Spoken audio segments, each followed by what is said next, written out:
Now 7 p.m. I'll call the meeting to order. Can we have the Pledge of Allegiance and flag, please? Pledge allegiance to the flag of the United States of America and to the republic for which it stands, one nation, under God, indivisible, with liberty and justice for all.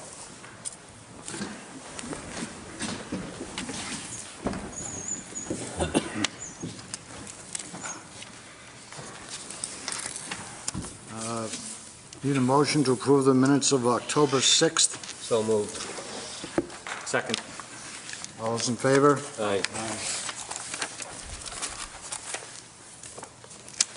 The citizens' comments. First, we have Wayne Page.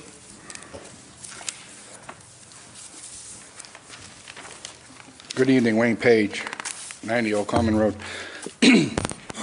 I'm here tonight because every year for the past, this makes the 8th year, that we do a call-in show for the children to call in to Santa Claus and ask what they want for Christmas. So this year we're going to be doing on December 17th from 6 p.m. to 8 p.m. on cable channel 11. And the phone number will be 508-832-5323. And as usual, when I come up here, I ask if there's any children that would like to read a Christmas story, or any adults or anybody that would like to do a song during breaks. We're more than welcome to have them.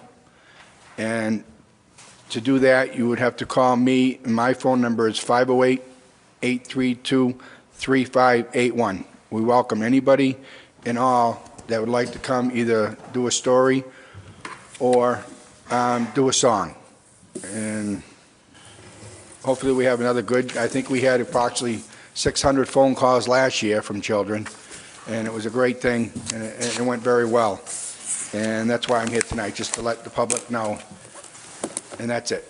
And after that, I would just like to say, hope everybody has safe holidays, Christmas and New Year's. Thank you. Thank you. John Shea.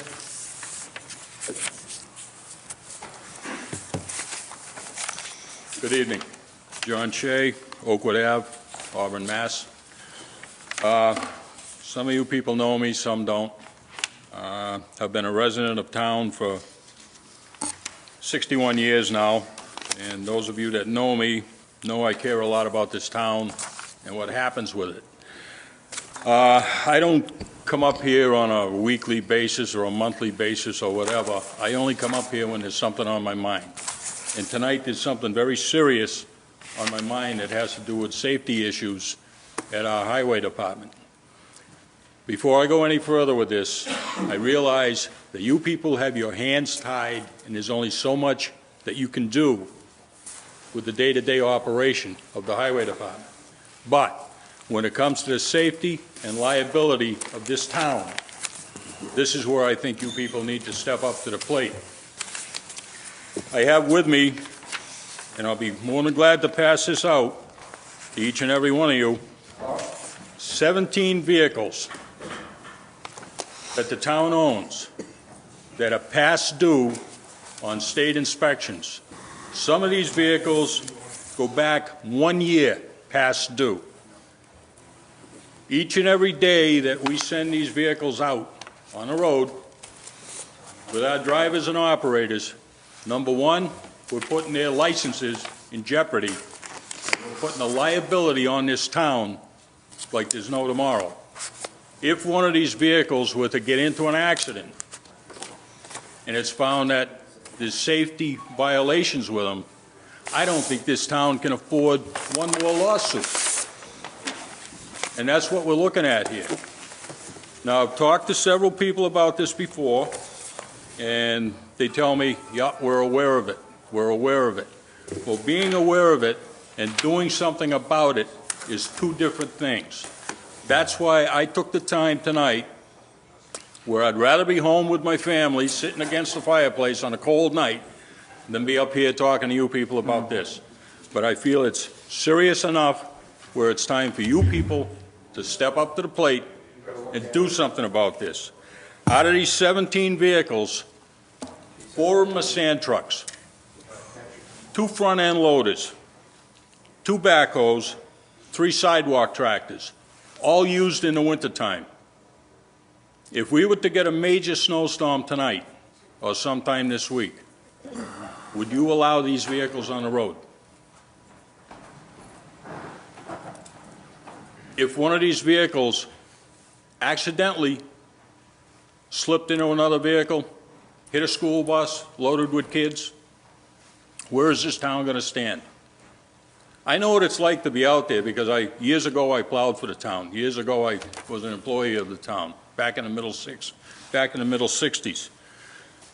One particular snowstorm, I got into 2 accidents. It was no fault of mine. One guy, he laughed about it. He thought it was a joke. The other one was ready to sue me up the gazoo because of what happened. And what we're doing right now is we're putting the liability on our drivers and operators, and we're putting the liability on the town. So I'm more than glad to step up to the plate, pass this out to each and every one of you.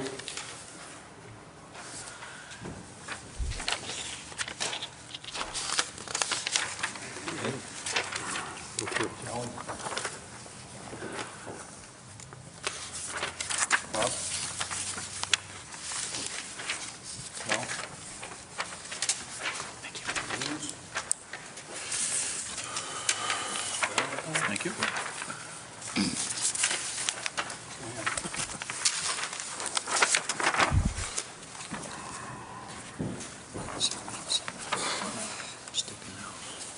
I hope that by my coming up here tonight, we can see some action on this sometime soon.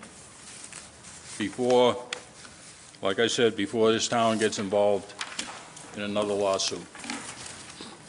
John, thank you for bringing it to the attention of the public so that they're aware of what's going on. Thank you for Thank you. letting me up here. Next, we have Perro's Auto, Michael Perro.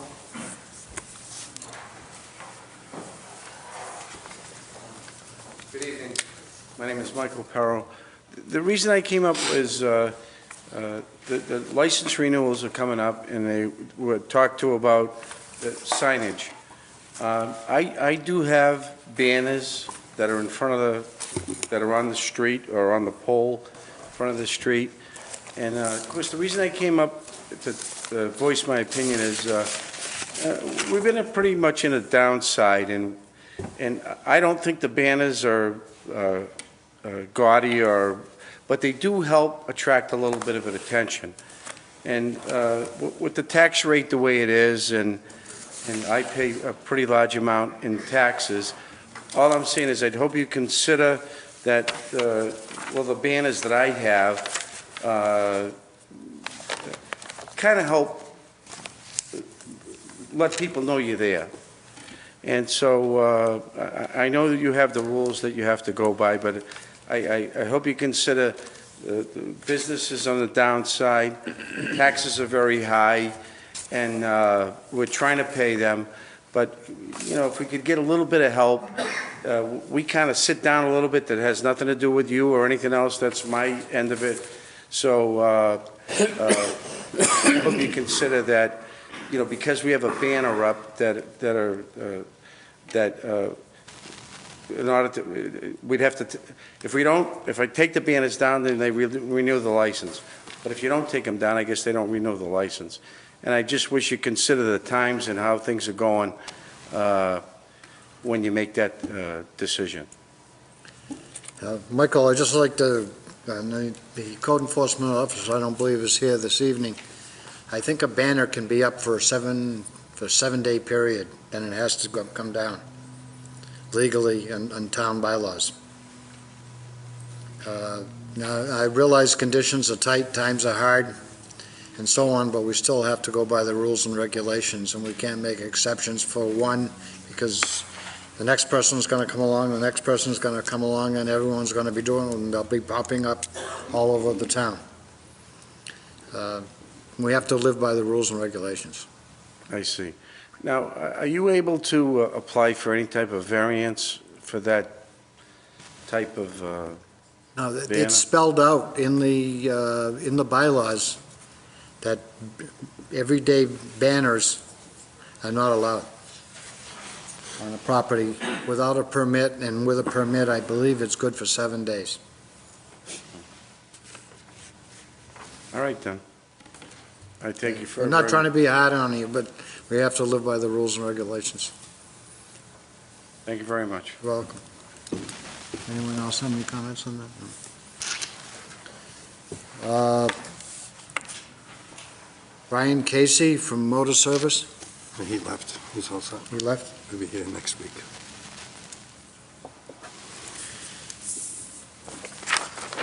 Okay, under public hearings and presentations, recycling, we have Amy Sullivan should be here. Is Amy in the audience?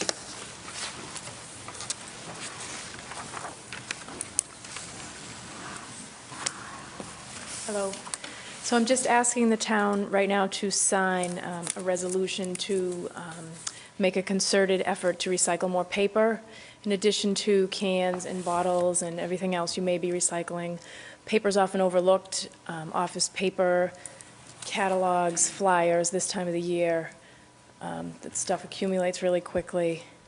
And as a first step, as recycling coordinator, I'd like to ask the town to sign that resolution. Motion to adopt the resolution. Motion to adopt. Do you have a motion to adopt the resolution? So moved. Second.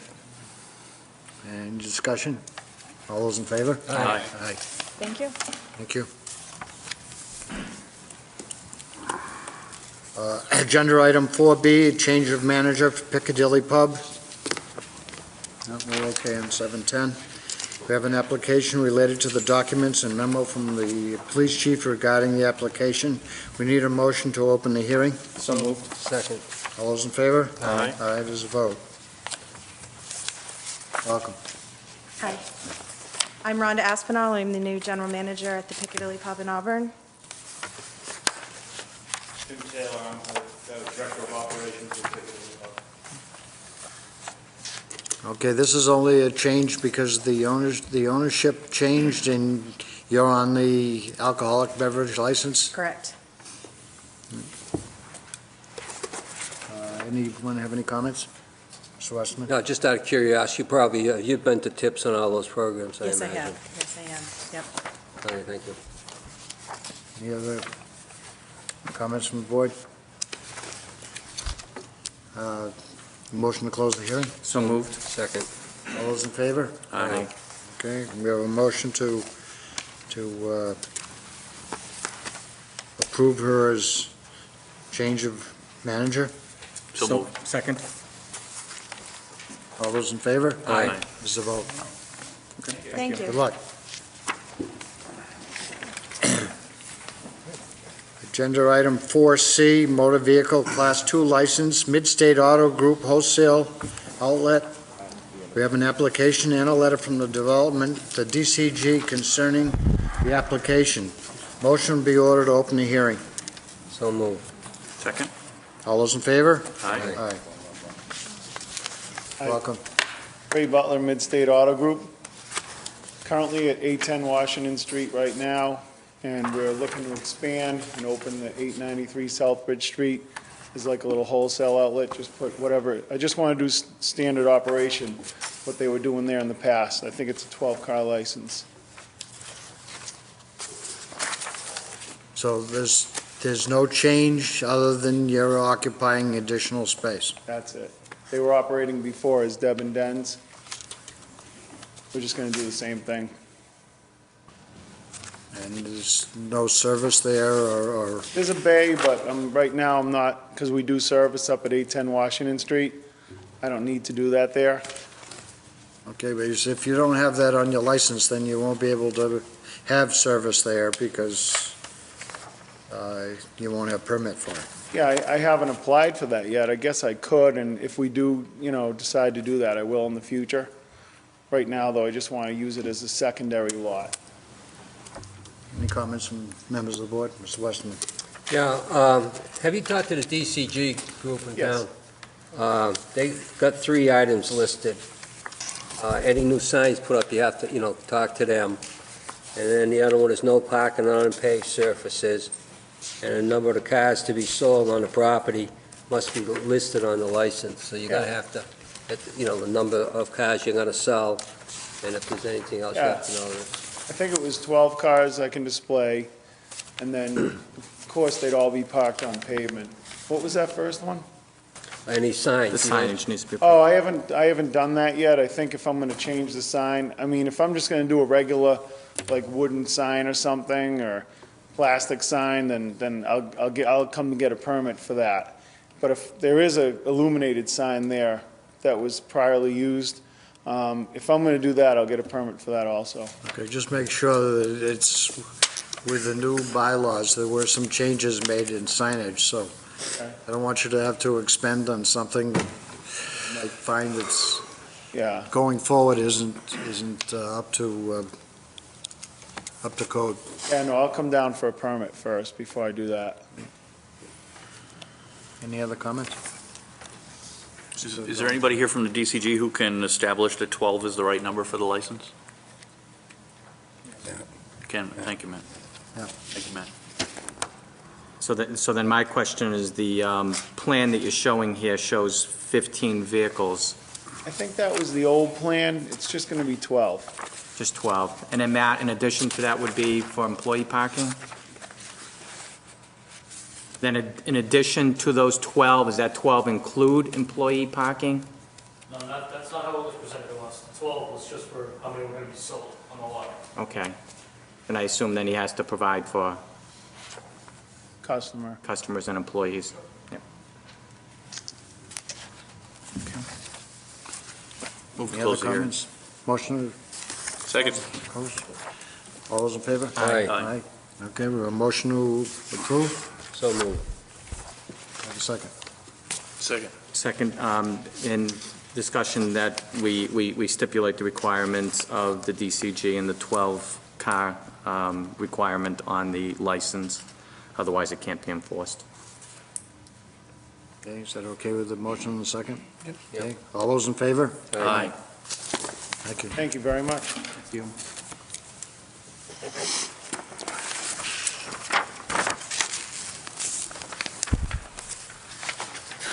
Okay, next we have liquor license hearing for Auburn Package Store. It's not 7:30, we'll have to jump to something else first.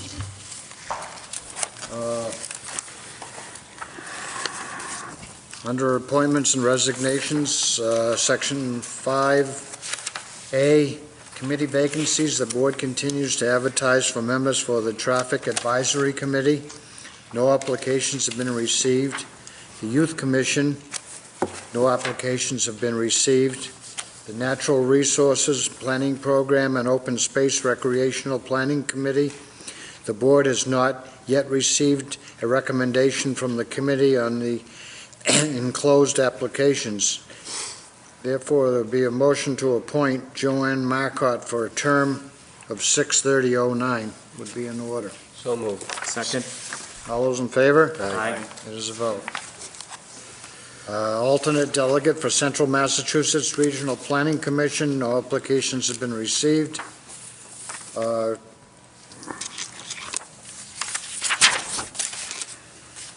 On Section 5B, Constable, enclosed, we have an application for a constable from Michelle DiBenedetto of 336 Packagug Street.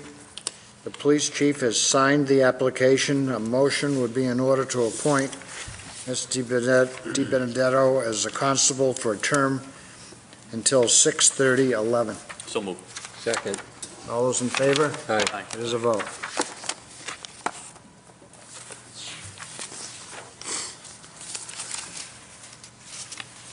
Agenda item 6 under licenses and permits. Enclosed, we have a list of the annual liquor license renewals. Also enclosed is a memo from the town collector.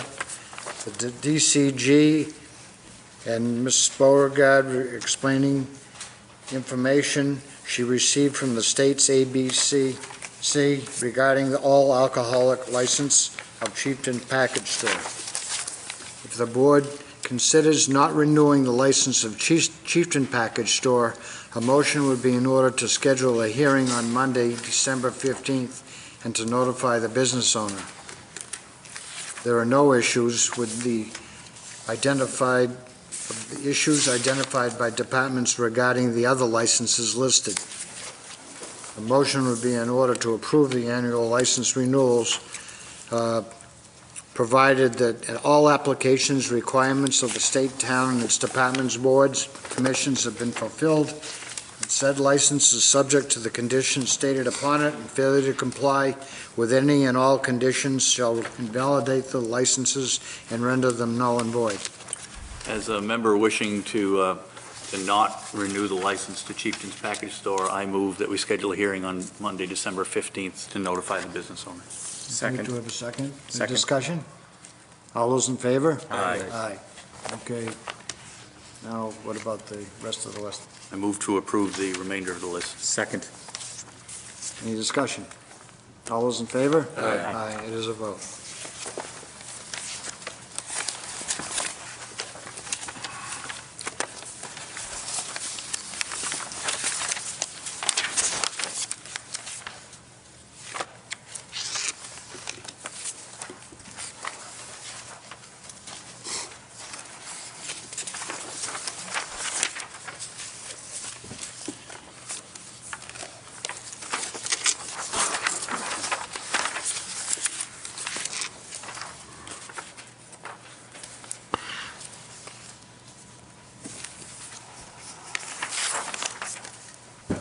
Agenda item 7, correspondence and reports. The fire chief, we have a letter from Chief Wynot regarding the fee schedule for ambulance services for the coming calendar year.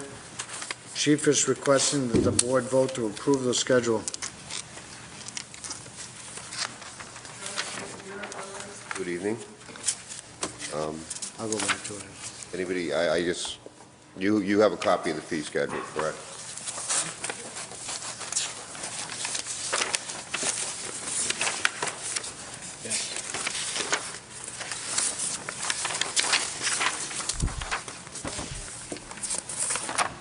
Very briefly, just, I believe in my letter I explained to you, all of our ambulance fees are based off of essentially the bottom of Medicare fee schedule.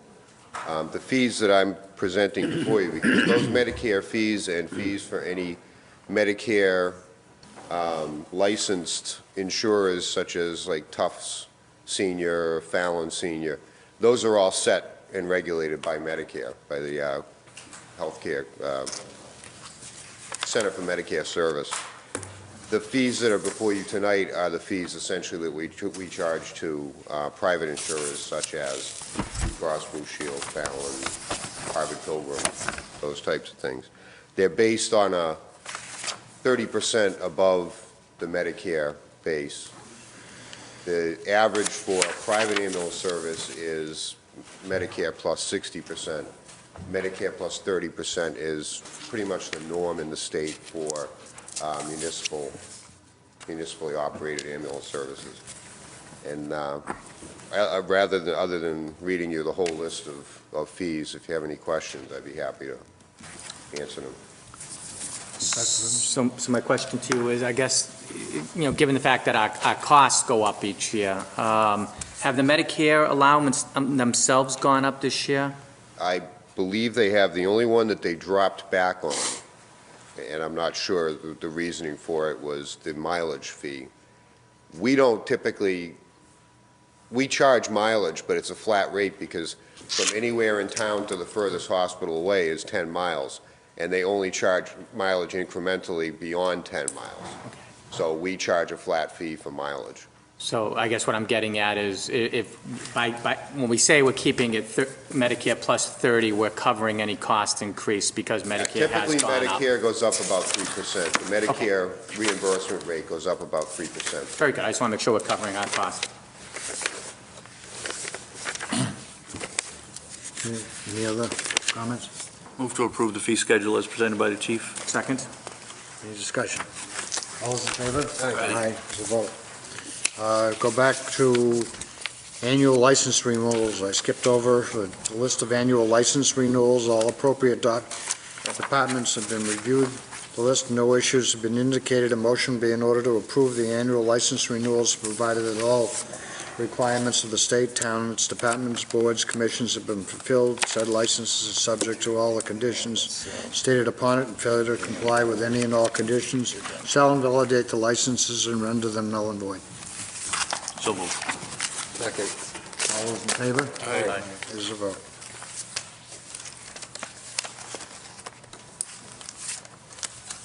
Agenda item 7B, Oxford Street South Drainage. Enclosed, we have a memo from the town engineer, Mr. Coyle. I'd like to step forward. Thank you. As many of you may be aware, there's a drainage issue on Oxford Street South, somewhere adjacent to number 804, probably about a half a mile or so from the Oxford town line. And essentially, there's a sag curve, vertical curve where the water gets trapped. And this has occurred over the past year. Some houses were constructed in a field where the water in the past used to drain off in that area. Once the houses were built, which the people obtained all the necessary permits that they needed to, water was then, in essence, trapped into the roadway because it could no longer go onto the field where the houses were. Because of that, I did meet back in September with the representatives of one of the property owners, and we tried to come up with an arrangement to come up with a solution to the drainage problem. That has not happened, and at this point, winter is fast approaching, and given the temperature today, it doesn't seem like it's going to change anytime soon. But if weather permits, we would like to go in and construct 2 leaching catch basins and a leaching manhole, which ultimately need to be constructed there, whether or not we do them as leaching structures or just regular catch basins. By providing leaching catch basins, the hopes are that the water it'll collect about 3,000 gallons in the catch basins and manhole and then seep through the ground. Did do a test pit out there last week, and it is dry and decent gravelly soil, so it should definitely provide some relief to this flooding issue. The cost for the work would be between $6,000 and $7,000.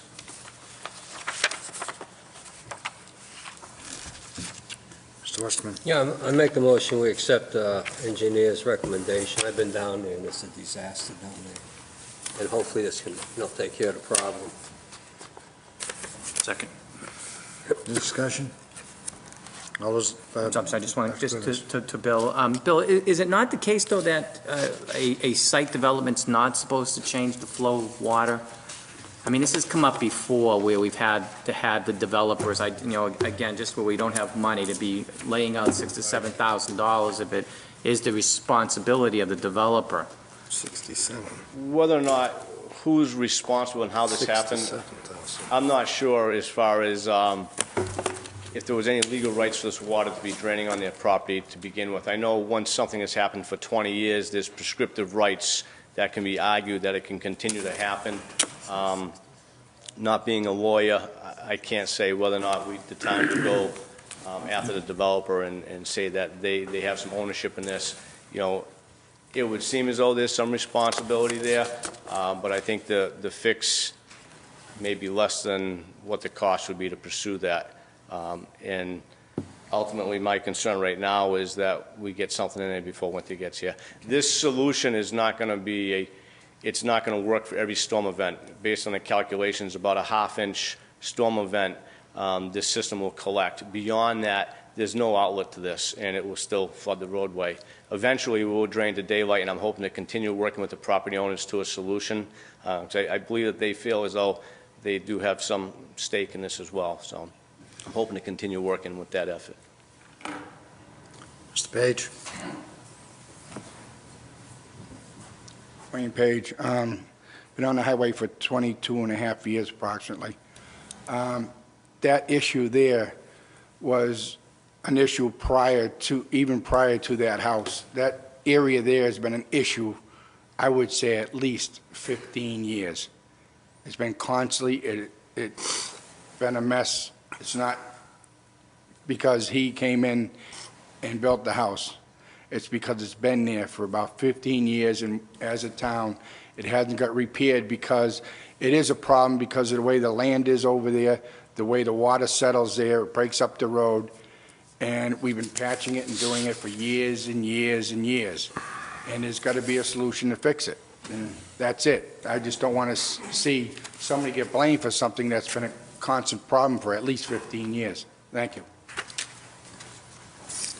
Okay, we had a motion and a second. All those in favor? Aye. Aye, it is a vote.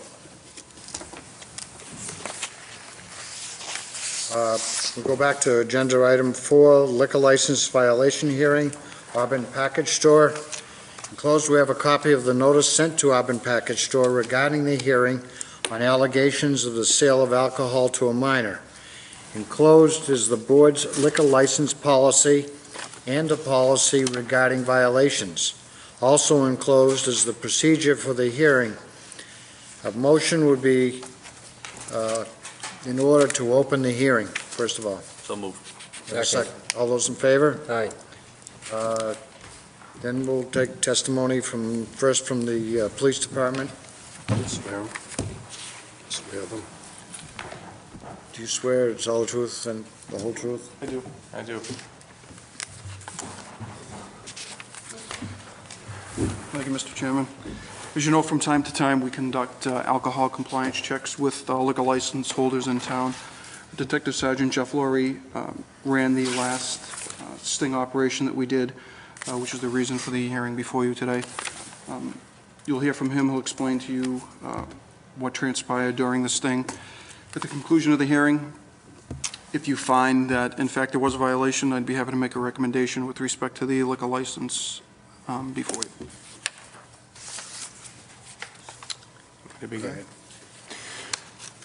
As our continuing effort with the police department to try to deter underage drinking, on November 4th and November 6th of this year, the Auburn Police Department, Detective Bureau, in conjunction with the Worcester County Regional Drug and Countercrime Task Force, conducted basically a liquor sting of all establishments that sell alcohol to the public.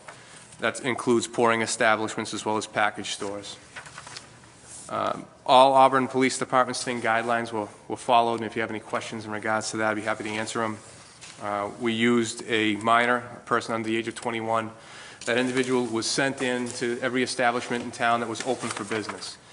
I'm happy to announce that out of all the establishments that were open for business, only one is before you tonight, and that's the Auburn Package Store at 196 Auburn Street. On 11/4 at approximately 7:10 in the evening, the underage agent was sent into the Auburn Package Store under the direction of Detective Vincent Ross. The minor was provided funds. He entered the business with intent to purchase alcohol. He did in fact enter, and minutes later he exited with a brown paper bag, which was immediately turned over to Detective Ross. And inside that bag was a 6-pack of Bud Light beer.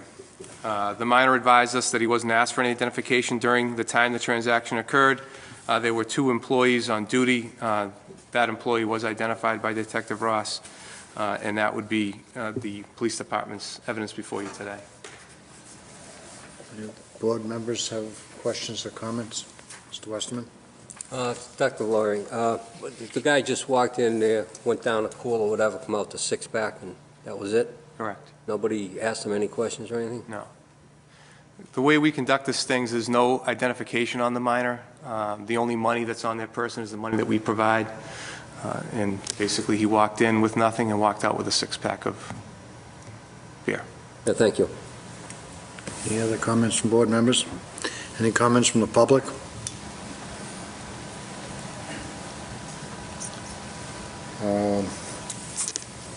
Have the owners here? Would you like to Yes. make any comments on your behalf? Do you swear that? Do you swear to tell the truth, the whole truth, nothing but Yes, the truth? yes, sir. Thank you. I was very surprised to hear that day that we were caught on that sting program, because we always check ID, and we confiscated a couple of fake IDs under our register, and our employees knows the importance of the checking ID, and they always check. And right prior to that incident, my employee here, he's been with us now a year. He checked another lady's ID right prior to that incident. And when I asked him after that incident, I reviewed the tape, and I asked him, he said, maybe because of the election night, and that same week, we had armed robbery. And I know that has nothing to do with this, but I asked him, and he said he might have thought he was one of the regular. Now, we reviewed the tape, and we noticed that it was a guy wearing a cap all the way down. So he thought he was one of the regular. He underestimated. But he always checked ID. And I know I should,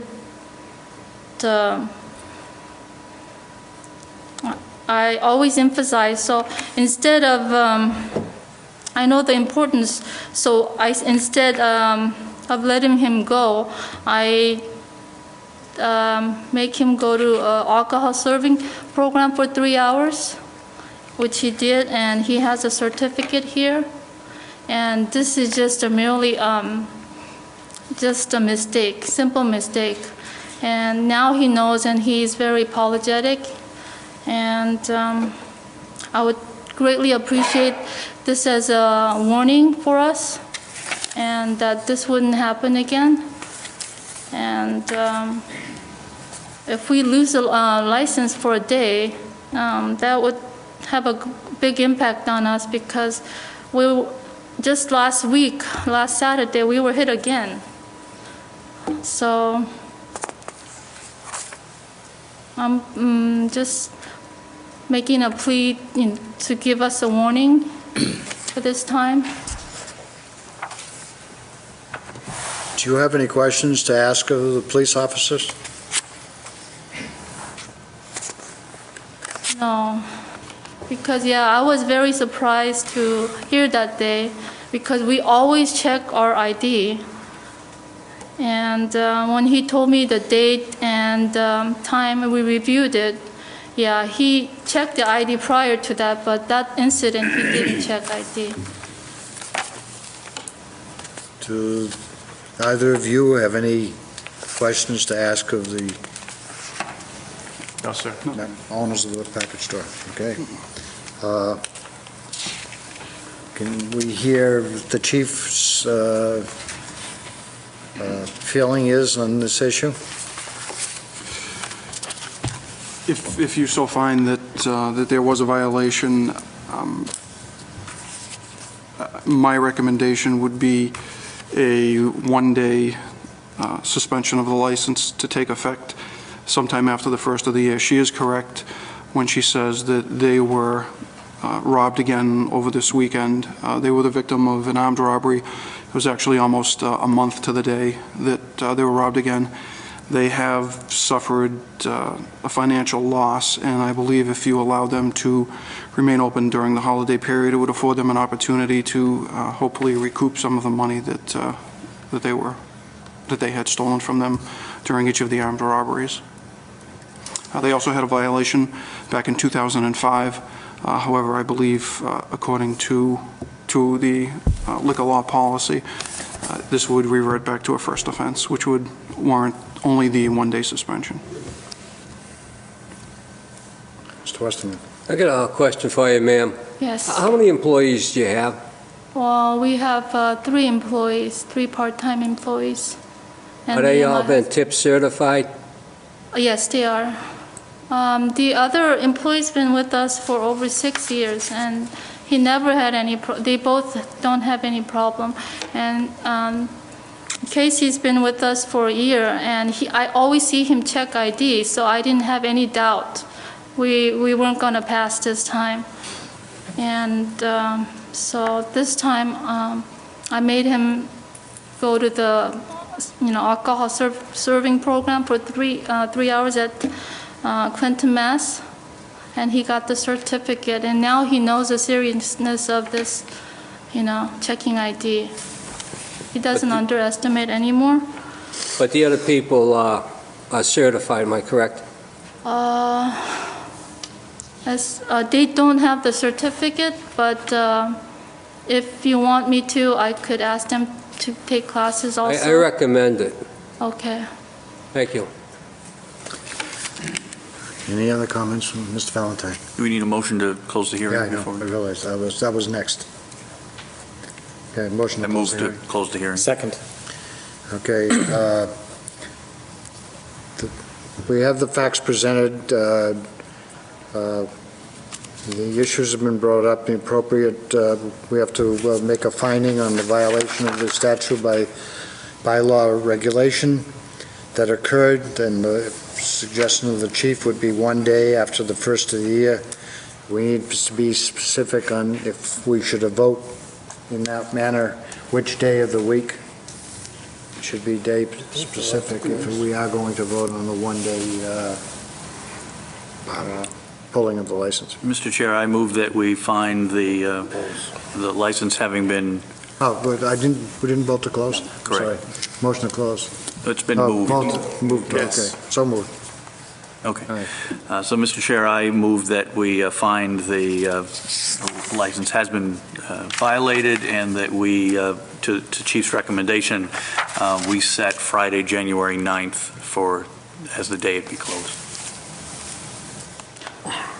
Second. Discussion. Mr. Hammond.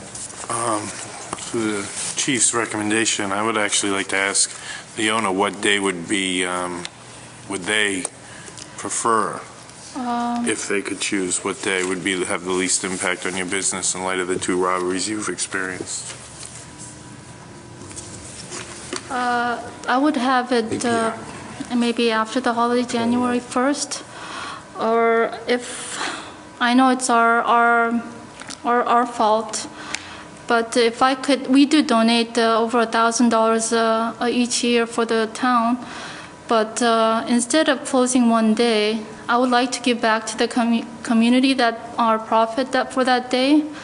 Can we make a donation to maybe Auburn High Scholarship Fund or Auburn Youth Center? Give us an option to do that way? No, we have to live by the bylaws and so on. And I realize, what you're trying to do, and it would be nice, but we have to stick by the rules and regulations.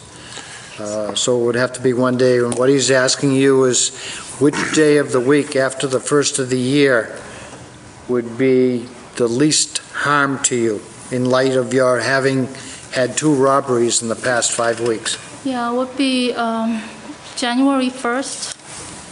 Well, first is a holiday. Okay. Are you closed on a holiday? No. Are you generally closed on that day? No, we're open on that day. The only day we close is Memorial Day, Thanksgiving, and Christmas. And we do open on New Year's Day.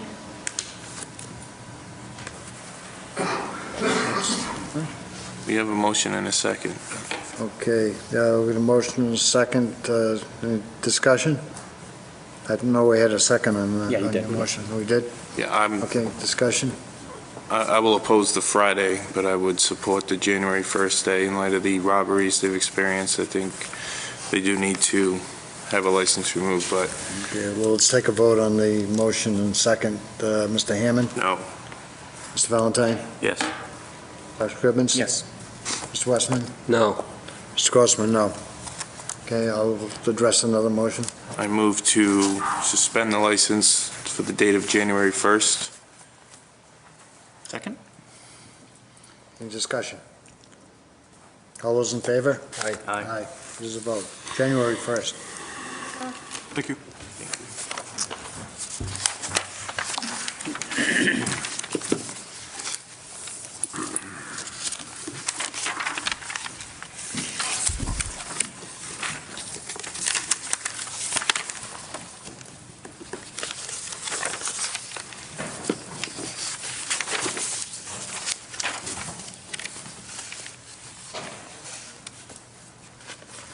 Agenda item 8, under new business, the Blackstone River National Heritage Corridor. Enclosed, we have a draft letter to the Blackstone River National Heritage Corridor requesting inclusion in the corridor. The town planner will be in attendance. Mr. Bernie?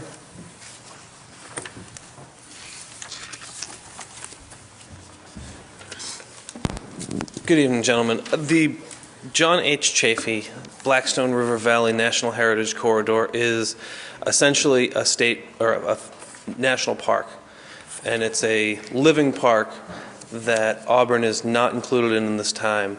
If you look at the map, we're actually a hole in the national corridor, so inclusion in that would offer us potential access to federal grants in the future, as well as access to staff until 2011 through the National Heritage Corridor. They have an office in Woonsocket. They do have some park rangers and at least one planner, and they work with their communities to do interpretive programs and historic programs about the Industrial Revolution and the Valley in general. So this is an opportunity that hasn't come around since 1996, and it won't be coming around again from what I'm to understand. The funding for the staff at the National Heritage Corridor runs out in 2011. If we were granted access, we would be a member in perpetuity, and we would still have access to possible federal grants. And again, this is something that I'm to understand has been sort of on the lips of people in town for 20 plus years now, and this is our final opportunity, as I understand it. Mr. Chairman, this was a request of the board, and some time ago, some of the veterans of the board might remember that it was being developed by an individual, and then that didn't come to be. Adam has worked on this. There's a very, very large document that has to be submitted by a week from today to the federal government. But we first want to get your support on going forward. There's a $1,000 application fee. We have the chairman execute this letter, and we'll make the submission on the larger application by next Monday. Mr. Chair, I move to authorize the chairman to sign and send the letter. Second. Any discussion? All those in favor? Aye. Aye, it is a vote. Thank you.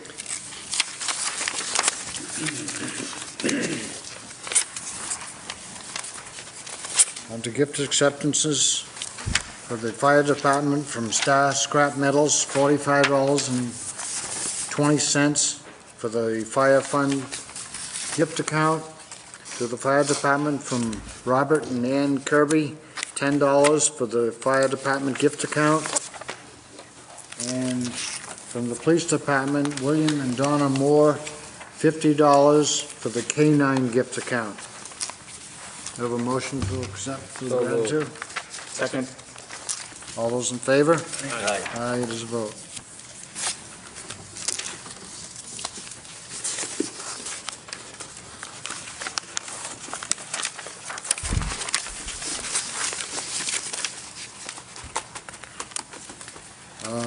Agenda item 8C, the FY 2010 budget guidance. Mr. O'Connor. Mr. Chairman, the members of the board may recall that at your last meeting, there was a motion, a successful motion, not to exercise up to the 2.5% increase. And we have predicated our budget planning for the next fiscal year on a 10% reduction in state aid and local aid. So if we take that approximate $1.5 million along with the vote of the board at your last meeting, we'd be looking at approximately a $2.2 million swing in projected revenue. And I want to underscore projected. We're just starting the process for the next year, but in the course of the next 6 weeks, we have to complete all the department head meetings, and all of the administrative hearings have to be complete in order to go forward to your body and then the finance committee the end of January, the 1st of February. Accordingly, the Select Board as the Chief Executive, I would like to ask for some guidance or prioritization of what departments should be included in this as we go forward with the preparations of the budget. Public safety, staff departments, across the board, or some sort of prioritization that the board might want to envision. Mr. Hammond. Been doing a lot of work on this over the last couple of weeks. I sat down with Ms. Kastanovich to discuss this with some department heads, as well as Mr. Westerman. I came out with some kind of an outline in anticipation of this. I knew it would be coming up when I attended the Finance Committee meeting. Some of my personal recommendations would not be an across the board. It doesn't seem feasible. So if you were to do that, some of these departments would basically be non-existent. So it would not be feasible to just do an across the board cut. A lot of people think that the budget is being cut by 10%. That's not necessarily accurate. It's actually a 4.47% shortfall from the projected budget. Not 10%. The state aid is being cut by 10%, but it's a 4.47% shortfall of the projected budget of $49,427,000. Last year's budget was, well, the year we're in now is $47,872,000. The proposed budget, where the bottom line number where we have to be, is $47,217,000. It is less dollar-wise than last year's budget, but not by much. As Mr. Castanovich alluded to, it's the obligations that we have that's the main driving force behind this shortfall. In any event, some of the places I've identified in conjunction and discussions, the first and foremost would be attrition, and I would recommend this to all departments, that we identify all open positions and do a needs assessment on the open positions. When you determine a position is not an essential position and it's not filled, it doesn't affect the current service level we receive. It doesn't affect anybody in terms of putting food on the table. At a quick assessment, I've identified 5 open positions, not including the MIS position, at a total average of $387,000. Since those positions weren't filled in FY09, we'll have a realized, in theory, we'll have a realized budget surplus of $387 in FY09 the current year. And if you take them off the table, you'll also have $387 in FY10, totaling $774,000 for 5 positions. Now, there is a realization that we will go over in certain accounts this year, and there might be some movement within those budgets, but it would be a start. I wish this was my idea, but it wasn't. It came upon a third party in a meeting. I'd like to see town administration assess the cost savings for a 2 to 3 day furlough for all personnel, if that's possible, what the negotiations with the unions would be. Again, that's 2 days off, subjective. They accept no pay. It's being done or discussed in other towns. Since salaries are the driving force of the budget's shortfall, a 2 day furlough for all employees could have a tremendous impact on the underlying cut.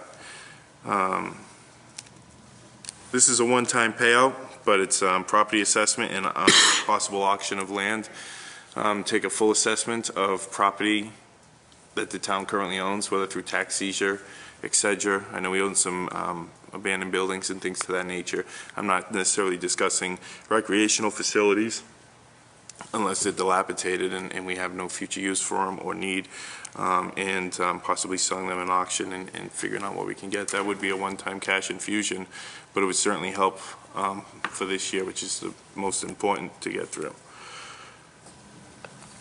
This will not help us in terms of this year, but GIC is probably the #1 fundamental ace in the hole, if you will. GIC, depending on who you talk to, will save the town approximately $1 to $1.3 million in any year when this goes through. While it's too late for FY10, how we approach FY10, if we knew we were going to realize these savings in FY11, would really change our approach. I'm not sure if I explained that well, but if we know we're going to have $1.3 million in savings in FY11, we can go ahead and approach this a little differently, using reserves and things of that nature, knowing we're going to have savings. If we were to access the reserves and not have the savings, we'd just be delaying the inevitable and putting the town in financial dire. So if the GIC went through and we knew during the preparation of this budget that we would be experiencing these savings in FY11, our approach would be significantly different, and many people's jobs would be saved.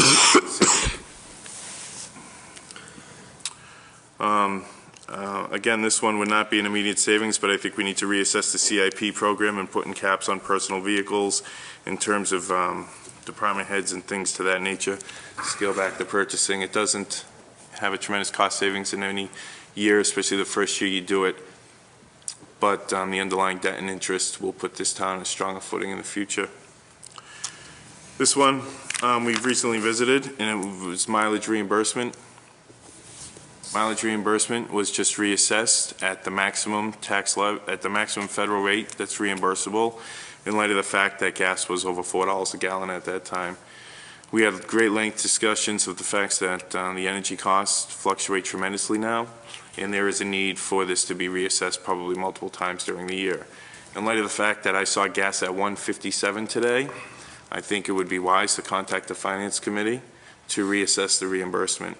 If it was 58.5 cents at $4 a gallon, I think we need to revisit that to find out what we should be paying as reimbursement at $1.50 a gallon. This one might be a little controversial, but I figure it would be worth discussing. Although a lot of people fear repercussions, if you do talk to the employees of this town, they have some good ideas on how to save money. They won't bring them up publicly. Some of them aren't allowed to, some of them won't, but you know, the water cooler talk actually does net some decent ideas on how to save money. I would suggest setting surveys to all employees to be submitted anonymously to town administration or the chair, asking for cost-saving measures they've identified within their departments. This will eliminate the fear of repercussion. It will keep them anonymous and possibly find things that we otherwise wouldn't see. Further, I asked for a motion approximately well over 2 months ago for all department heads to submit a report identifying 2.5% cuts within their budget FY09. Do we have those reports? Mr. Chairman, we'll put them all together and supply them to you. With those reports, if we were to take the 2.5% cut for our 6 months of FY09 and those were identified, those would probably be a great way to start, considering the deficit we're looking at is 4.47 or 53 basis points lower than the 2.5% projected. And last but not least, Mr. Kastanovich has identified using $400,000 of the $1.1 million in free cash, which means there's an additional $700,000 in free cash, and of course the stabilization fund. I highly recommend that we don't touch either of these. As like I said, if we use these to get by this year without any plan for next year, we'll just bankrupt the town. And then how are we going to pay for it next year? We're basically going to drain our savings to get through 1 year, and then we're going to have these bills again. It's my recommendation that the client-facing people, firefighters, EMTs, paramedics, patrolmen, and working management, also programs that are resident-facing, should not be considered as of right now. These are the people with boots on the ground. These are the people that have the services. They deliver the actual services to the residents. And these are where true residents will be impacted immediately by cutting public safety. I strongly recommend that school administration use the same approach with the teachers and those working in the classrooms, as well as any mandates by taxpayers through overrides, which keeps kids off the streets after school hours. Any other comments by board members? Mr. Mr. Westerman. I'd like to have it in front of me, like written out, so we can really discuss it and, get down to it. Provide that for you via email or mail this week? Yeah, because I'd like to read it myself. I'm pretty sure everybody else would like to see it. Anyone else have any comments?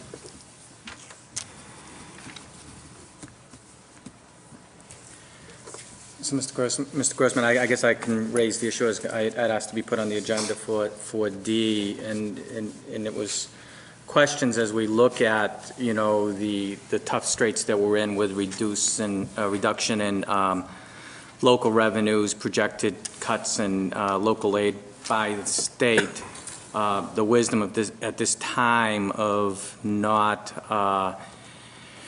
allowing for the 2.5% increase. I didn't have time. We spent about 5 minutes talking about that last meeting, and I guess I have some questions about that could be worked into this discussion to make some of these cuts less painful. Questions I have, and perhaps through you to Mr. Kasanovich.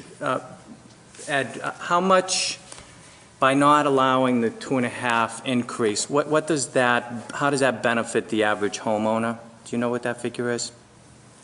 I've heard various figures out there. You mean by not going by 2.5? Yes, yeah. What would the impact be if 2.5 were? Yes, what would it cost? What would it cost? What does it cost the average homeowner? Well, all I could say is this. You have to remember that we don't know what values are going to do from 2009 to 2010. So we can only say if you took your 2009 tax bill and multiplied that by 2.5%. For example, if someone was paying $3,000 worth of property tax, then a 2.5% increase, assuming levels were the same in 10 as they are in 9, would be $75.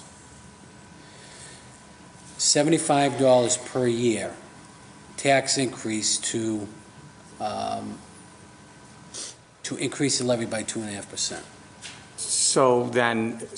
In fact, I was quite surprised to see that. And then when you do the calculations for the average commercial and industrial, you actually see the great benefit here is on the business side of the house and the community. But for the average person here, in terms of over the course of a year, $75, for the burden that we're placing on the system here by removing this $730,000, I question the wisdom of doing that. I've had people calling me, and I didn't have the answers because I don't think we've run through the budget scenarios. People asking, will it mean fire? Will it mean police? Will it mean school teachers? Will it mean the senior center being closed or the library being closed, as you see in other communities? This is something we can control. We can't control what the state's going to do to us. We can't control the local revenue. We can't, force people to buy cars where the excise taxes will come in. But this is something where we really do have control. So I voted against this last week, and I just asked that the board perhaps question and reconsider the wisdom of that vote. Mr. Hammond? I anticipated this would come up, and I understand the concerns, and you're going to hear teachers, and you're going to hear EMTs, paramedics, patrolmen. You're not going to hear management, you're not going to hear management support, middle management, you won't hear any of those names thrown out there. You won't hear voluntary salary cuts of 1%, you won't hear an immediate adoption of the GIC, you won't hear any of those arguments made up. I understand the concern, but you can't keep putting it on the homeowners. Every year since since I've owned property or I've seen a tax bill, it's always only $100 every year. But in the last 4 or 5 years, I'm sure every homeowner can attest to the fact that their tax bill, through growth, the exponential growth, the major growth that this country's seen through a bubble, their tax bill's almost doubled in the last few years. Now, we've spent every penny of that, it looks like. We didn't build any rainy day funds. We didn't build any cash reserves until this recent year, in which we managed to put a couple $100,000 to the side. Our bond rating has gone down because of it. If there was money on the table, money was taken, money was spent, even in one of the largest housing booms we've ever seen. Now that we see one of the largest declines, the argument's always going to be teachers, patrolmen, firefighters, public safety, and education. And while I agree with that, you won't hear the support side. With that, I've come up with some other stuff. We can't keep insulating the town of Auburn from the national financial dire this entire country's in. 533 jobs were lost in the month of November alone nationwide. 533,000 jobs. It's the largest number in 34 years. NBC News cut 3%, Viacom 7%, AT&T 4%, Citigroup 50,000 jobs, Harvard Endowment's down $8 billion. 24 consecutive months of job decline in this country. We're at a 6.8% unemployment rate. That's more than 1 in every 20 people don't have a job. So when you're asking them for an extra $80 and they don't have an income, that's going to affect them. 1 in 10 homes in the United States of America is in some process of foreclosure. 1 in 10 homes. All experts, the only thing they can agree on is that 6.8% is going to go up and that 1 in 10 is going to go higher. We've made no contingency plan for this at all. And for us to increase the taxes and put another burden on the residents at this time without even any way to not do it next year. Because if we were to increase the 2.5% this year, where's the plan to not do it next year? Every year we'll be saying, well, it's only another $100, so just keep doing it. Eventually something's going to break, and it looks like we're witnessing the break. To ask somebody who is probably in foreclosure and probably has one of 2 incomes now gone through job loss to give another $80 or $75, and for us not to look within and try to at least look for cost-saving measures, which we haven't done, and ask our employees to help us help them by adopting GIC, and that's truly the crux of it. Help us help you. Adopt the GIC program, save this town $1.3 million, and save your job. Help us help you. Because we're losing our homes and we're losing our jobs. Help us help you. And I haven't seen that done yet. So I ask that this board continue on its process of figuring out a way to maintain the services that's boots on the ground, resident-facing people, and do not put any more burden on any of these residents until we have squeezed every penny out of every dollar. I'd like to add one thing to Dr. Gribbins made a comment a few minutes ago about the homeowner. Don't forget about the business, because that affects, if we don't have the business here and maintain the business, the taxpayer is really going to get hit with gigantic increases, not minimal $100 and $200 increases. They'll see their taxes double if we see any major decline in our commercial base drop, and that could, just for the fact that the way conditions are, we could see a lot after the first of the year. So I think for that reason alone, it should be considered seriously to stick with our not going with the 2.5 levy. Mr. Westman? No, I'd like to talk this to Eddie. Eddie, when are we going to get the final figures from the state? I mean, does anybody know when that's coming in? Probably April or May. Well, shouldn't we kind of wait to see what really happens? Yeah. Those figures through the chair are roughly the same time every year when it comes out of the conference committee between the Senate and the House. The governor is expected to do what's called House 1, his version of the budget, at the end of January. Well, that coincides with when I have to submit to you and to the Finance Committee. So every year there's this issue of timing and trying to link our projections for revenue with the states. But final actual numbers from the legislature may possibly late June. Thanks.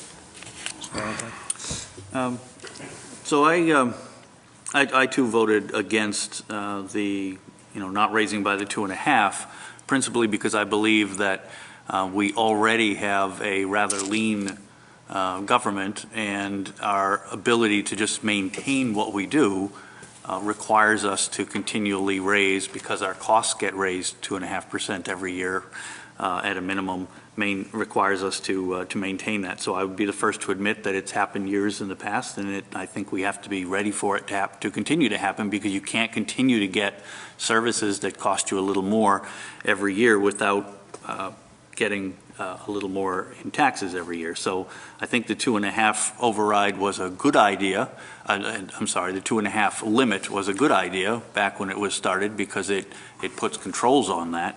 But it also gives an idea as to what a town would do. I will tell you that I'm concerned that Auburn could actually see a backlash if we don't raise to the levy limit, and we are next year only taxing to 97% of the levy limit. If I was in state government, I'd figure Auburn's telling me they have enough money.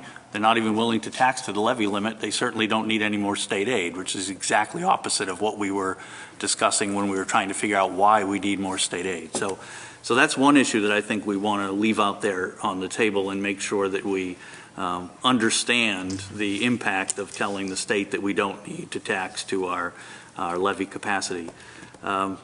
However, I want to say that Nick has some ideas here that I think the diligence that's required on us is just to understand them and do it quickly. If in fact there's some way with this set of ideas to find $2.2 million that doesn't impact the resident and doesn't impact the business, the services, and I'm all for it. I must say I'm a skeptic, but if there is some way to do it such that that would be the right thing, so I'm just going to ask us to have a sense of urgency about responding to the things that Nick has put out here, so that in the next week or two we understand whether these things are realistic or whether we have to reset and not have a $2.2 million issue out there. So I would, be in support of every single idea that Nick brought forward, to the point of asking the town administration to look into it, to investigate whether or not these are viable things that could happen, and that could happen without impacting the resident facing, as Nick puts it. How long can you wait before you have guidance from us for the Finance Committee? As Mr. Westerman suggested, that we get a printout of Mr. Hammond's list of items, so that we can go through those, so that administration can go through them and so on, and then perhaps come back at the subsequent meeting right after the holiday, because I know there wouldn't be enough time for next Monday, so the next meeting wouldn't meet until second week in January. Is that logical? Well, let me answer it this way, Mr. Chairman. To answer Mr. Valentine's question, that could not be done by your next meeting, next Monday. That would not be possible. To see if all of these things could stave off any impact on the citizenry, all of Mr. Hammond's things. So that would have to wait until the first year. I'd like to see Mr. Hammond's items in writing, but off the top of my head, one of the things that was mentioned was a furlough that would have to be negotiated. So to answer whether that could be done by your first meeting in January, we'd be able to tell you what the proceeds from such a thing would be, but we wouldn't have done anything on it. Mr. Hammond? That's my point. If we're going to raise taxes to the residents, we need to negotiate this stuff with the employees. And if there's no willing to move, knowing their jobs are on the line, then how can we in good conscience just put it on the resident? Think about that. Some of these suggestions I've made, take a pay cut if you're senior staff. Take a 1% cut. That would go a long way. It's the equivalent to what? I mean, not a lot of your entire pay. If you're an employee, what can you do to save your colleague's job? What are you willing to do yourself? Because we're all asking the resident to put it on their shoulders, even though they're being foreclosed on and lost their job. But we're not going back and saying, can you help us? In terms of the state response to the not taxing, we just had this conversation. We have an effective yield of 14.87% if we were single rate. Is that correct? Single rate? Yeah. 14.61, is it? I think 1469. 14.69, somewhere in that range. Everybody else is around 11. So, I mean, I know what you're saying, but we've already kind of got the shaft, in my opinion, if we have to tax 3 mills more than every other community in the surrounding area. Mr. O'Connell? Mr. Chairman, I'd just like to respond to Mr. Hammond's last point, so there's no misunderstanding. I'm not reluctant to go to the unions regarding the furlough. It is not a question of dragging one's feet. It's a question of the answer from the unions could not be done prior to January. I'm not opposed to the idea, nor am I opposed to the process, but we could not have those answers for you by the first meeting in January. We could tell you what the proceeds and what the savings might be, but the actual sit down with the unions, with all the town's unions, and to have an affirmative response from them, I don't think would be possible by January 1st. Chief, why not?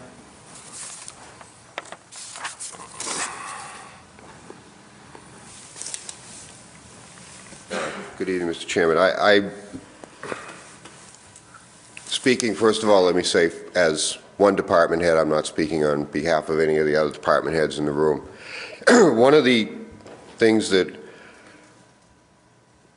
quite honestly scares me about the whole process is we have this vote for 0 tax increase. We're talking about 0 or 2.5, and we as department heads haven't even had a chance to run the numbers to see if there's any middle ground.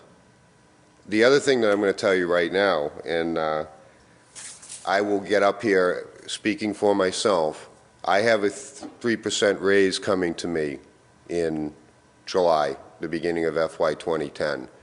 And I will tell you today, in this room, in front of the people of this town, that I will forego my 3% raise till FY 2011 if it helps the cause.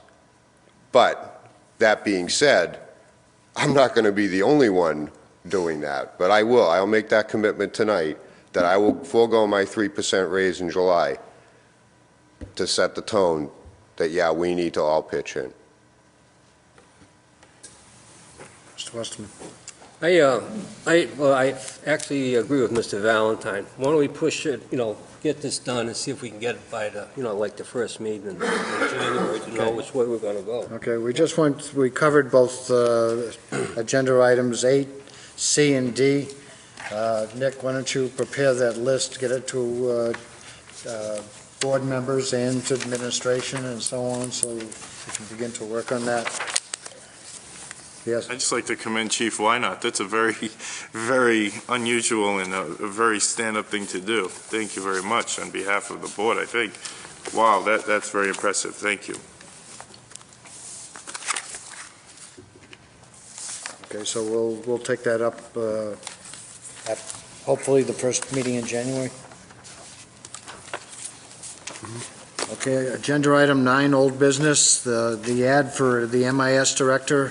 Enclosed, we have a revised ad for MIS working group for the position. Mr. O'Connor? Mr. Chairman, we brought this in a couple meetings ago. The board asked for the working group's comments. We met last week. We being the school superintendent, the school business manager, the technology director for the schools, Mr. Valentine is the board representative, Mr. Kazanovich, myself. This is the advertisement we would like to place immediately with the board's approval. This is an exemption to the hiring freeze. We acknowledge that. I think it is justified exemption to the hiring freeze, and we'd ask your concurrence. Any comments from the board? I move that we approve and post. Second. Do I have a second? All those in favor? Aye. Aye. Aye, there's a vote. School projects, street acceptance procedure, Veterans Memorial Corridor, Cemetery Land, Conflict of Interest, Barbara Ave, School Building Committee, Schedule 19, gas and diesel bid specifications, and GIC, no change. Legislative issues, are there any? Under miscellaneous, Mr. O'Connor? Mr. Chairman, we have received communication from the Montechusett Regional Planning Commission, which operates obviously in the Montechusett area. They have some grant money that is unexpended that will be recaptured by the federal government, taken back if it's not expended. The name of the program is the American Dream Down Payment Initiative. They have an individual, a family that is interested in securing a home in Auburn, but requires, in order for this grant to go forward with this individual, it requires that the local jurisdiction, namely the Select Board in Auburn, authorize the Montechusett Regional Planning Commission to do the deal with this individual who would be securing property in Auburn. It is only one individual. We have no particulars on that individual, nor do we really want any. But we would like to grant Montechusett Regional Planning Commission permission to do the grant in the town of Auburn. So moved. Second. All those in favor? Aye. There's a vote. Anyone else have something from miscellaneous? Yeah, just one other thing. And it's just a matter of planning and starting the process, but could we direct, and the town planner's not here anymore, I guess, is to direct the town planner to at least begin to scope out, I imagine this money's going to be tight this year, but is it the DCR, Charlie, the Department of Conservation Recreation, to talk to the DCR about, because I've noticed they're still awarding grants for trail projects. But the fact that we have properties that have been secured up on Prospect Hill now, that maybe we start to look at the application process for securing some DCR money, perhaps for some walking trails and cross-country skiing and the like. For acquisition? No, just the trail, just for the trail work. So the land that we already own, that they right now are still granting awards for trail projects, would be parking areas, signage, and the actual trail preparation. We will be having, we will do that and meet with the planner. We will having department head meetings after the 1st of January relative to the proposed federal public works projects that's now being discussed by the President-elect's office. And recreation, schools, dams, waterworks, all sorts of infrastructural things will be discussed at that department head meeting, and the same could hold true here. Good, thank you. Hammond. I received an email from Mr. Horgan. He came in here about a month, actually, I think he said it was 45 days, about 60 days ago, for a report on information regarding Memorial Field no longer being controlled by the parks. We sent a note down to the Parks Department, asked them for additional historical information, and they had none. We're still trying to pursue some other sources of historical information to provide that to Mr. Horgan. We haven't stopped. So there's no paper trail as of yet as to a transaction being done? There's nothing down at the Parks Commissioner's office. Might want to check with the schools, I guess. Also made a motion not too long ago to have a monthly report on attorney's fees, what we're spending and where it's going, to be provided to the selectmen. We've yet to receive one, so just to follow up on that. That's all. Any other comments, members? Mr. Valentine. Mr. Grossman, I just wanted to follow up. When Mr. Shea came forward, he mentioned that members, well, he didn't say members of the board, but he said that he had made others aware of the fact that we have equipment that is past due state inspection. Is this something that anyone here was aware of? I heard some people talking about it over the weekend that, in secondhand, that, and I believe that the not the town engineer, the the highway surveyor in a meeting here said herself that she didn't have inspection stickers, and she wouldn't have some till like the middle of December, and then others she had to have. They can't go to an inspection station. They have to have someone come in to inspect the vehicles. And why it was let go this long is, beyond me. Okay, I didn't, I wasn't familiar with that. I apologize for having missed that, but I would like to take some action. I would like to make sure at least, looks like Mr. O'Connor has a suggestion for us. Mr. Chairman, I became aware of it from an employee of the department. I've talked to the department head twice. I'd have to check my notes, but I think it was last Tuesday we authorized a very sizable purchase order for all the inspections. I think it was last Tuesday, and I have to check. And have talked to her on 2 different occasions that no stock should roll until it was inspected. That liability was my concern, safety inspections, and there was initially going to be a delay. I said, well, then any operator should have a letter saying it's about to be inspected, because a vendor was coming in. But then in the next phone conversation, it was, ground all those vehicles until that vendor, there's 2 types of vendors. Some equipment can go to the ordinary gas station type inspection services. Those tend to be lighter pieces of equipment. The heavier pieces of equipment, she brings in a vendor and they do the inspections. And I think it was last Tuesday that a very sizable purchase order was cut for that. By way of explanation, with the freeze, all of those types of purchase orders are coming to me. So that's why it was indeed authorized, because it's a safety issue. 2 things. One, some of this goes back, I believe, from what I've heard, and again, it's only secondhand, that some of the vehicles go back a year, though they haven't had inspection stickers. That's the first I heard of it tonight, Mr. No, Chairman. I'm not saying what you heard. I'm saying tonight's the first night that I heard from anyone on the board or otherwise that they were in excess of a year. I did not know that. I thought they were in excess of. There's that, plus you have individuals that have licenses, CDL licenses, that if they get caught driving, the vehicle gets pulled over, their CDL license is at risk. I know that. And, you can't blame them for not getting into a vehicle and driving, never mind the liability, that should they get into an accident. Mr. Chairman, I wasn't the one that did the inspections. I'm not, So through the chair, I just want to thank Mr. O'Connor to take the time to make sure we all know, and the public who's still listening knows, that was just not, that information did not just fall on deaf ears of the Board of Selectmen. In fact, the town administrator has already been taking action to make sure that we're doing the right thing. I believe it was a week ago tomorrow, wasn't it? Or they first came to light a week ago today? I think it was Tuesday. it was the meeting that we had all the department heads here. It came up that night. That's when I heard it. That's not when I heard it. Page. Good evening, Wayne Page. I work for Highway. I am the one that called Mr. O'Connor. I'm not ashamed to say so.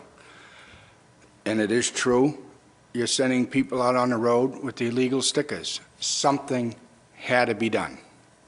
There was prior times to have this done. There was a PO made up for a mobile truck to come in and do all the stickers.